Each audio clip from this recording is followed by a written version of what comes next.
پیغمبر خدا گفتن روز قیامت خداوند با 4 نفر 4 گروه را متهم می سازد. 4 نفر 4 شخصیت قطعی و 4 پیغمبر 4 گروه را خداوند متهم می سازد، زبان کوتاه می گرداند. علی الاغنیاء به سلیمان علیه السلام، بایها را راست میکند، بایهایی که در دنیا نماز نخواندند و دولت و سولتشان سبب شد و اونها را نگذاشت که اونها نماز خدا را بخوانند، اینها را راست میکرد. از خداوند میپرسید است چرا نماز نخواندی؟ این شخصی با دولتی که بی نماز از دنیا گذشته است میگفت است چی میگفت است؟ میگفت است پروردگارا ملکی زیاد داشتم، دولتی زیاد داشتم، بی نهایت دولتم هیچ حد و کنار نداشت، از این خاطر به حسابی امونها وابسته بودم، با دوادبی امونها وابسته بودم، نماز نخواندم. پروردگار حضرت سلیمان میخیزاند، میگوید ای شخصیت، ای کور، ای ابله، تو مثل حضرت سلیمان مال داشتی؟ حضرت سلیمان چنان مال داشت که اگر تمام طبقه های امین زمین اگر می خرید تا حال پول او رسنده بود، لیکن بازم این در ذکر خدا بود، در یاد خدا بود. این آدم با دولت چی می شود؟ متهم می شده است، زبان کوتاه می شده است. و علی العبید به یوسف علیه السلام،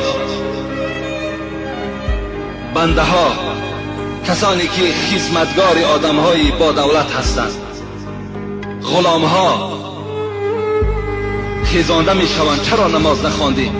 میگوید از پروردگارا من غلام بودم، من به خودم سرور و مولا داشتم، من وقت نیافتم که عبادت کنم. حضرت یوسف پروردگار نزد این غلام حاضر میکند، میگوید یوسف هم غلام بود،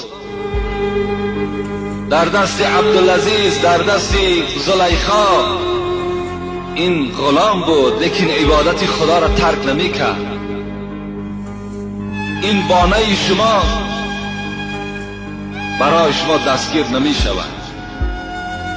و علی المرضى به ایوب علیه السلام، آدمانی که در حالت بیماری نماز نمی خوانند به نهایت زیاد است. اینها را وقتی خداوند زنده میگرداند و میپرسد چرا نماز نخواندی؟ میگوید پروردگارا من بیمار بودم، من بیمار بودم، من نتوانستم، از جای خود خیسته نمیتوانستم، پام کار نمیکرد، دستم کار نمیکرد، بدنم شخص شده بود، فلج بودم، از این خاطر من نماز خوانده نتوانستم. پروردگار حضرت ایوب میارد، میگوید ایوب بیمار بود.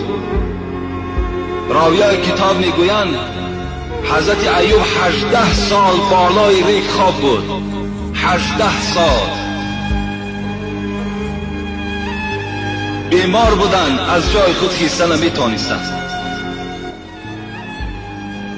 لیکن بازم این دعا میکردم پروردگارا تمام بدن من اگر درمند باشد من راضی هستم بجز زبان من، خدایا زبان مرا بسته نگردان تا که در یاد تو باشم.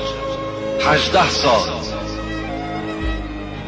بار عائلش گفتی ایوب گفت تو پیغمبر خدا هستی، دعای تو خدا میشنود، دعا نمیکنی که خدا به تو شفا دهد. حضرت ایوب گفتن ای زنک، گفتن چند سال راحت دیدم؟ گفتن 80 سال بالای راحت بودی. سال شد. گفت به خدا قسم، گفت من از پروردگار خود شرم می‌دارم طلب شفا کنم تا زمانی که اگر 90 سال بیمار نشوم، تا اگر 80 سال بیمار به سوی خدا نشوم که راحتم و بیماریم برابر نشود، من از خداوند شرم می‌دارم طلب شفا کنم. خداوند مریضها را میگوید شما مثل ایوب بیمار بودید.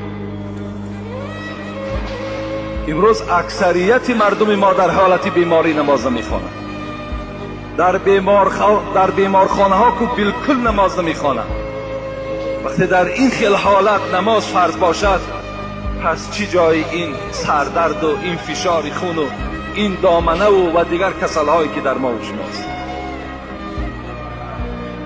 در بیمارخانه هم وظیفه همه ما و شما چی است؟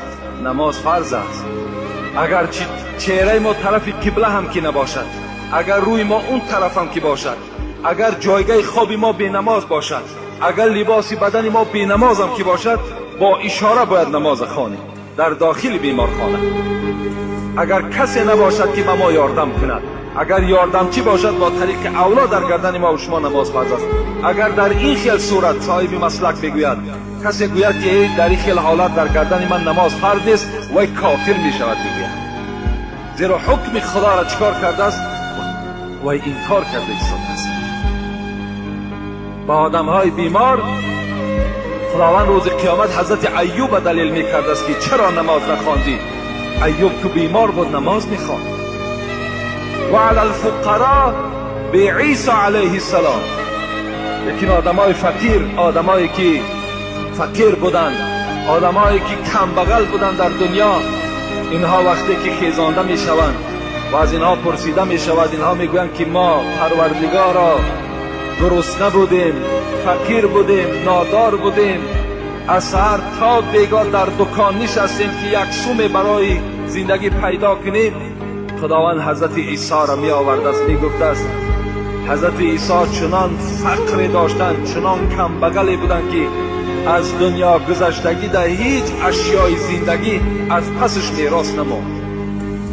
حتی یک کاسه از خاندان حضرت عیسی میراث نماند، هیچ چیز در زندگی نداشت.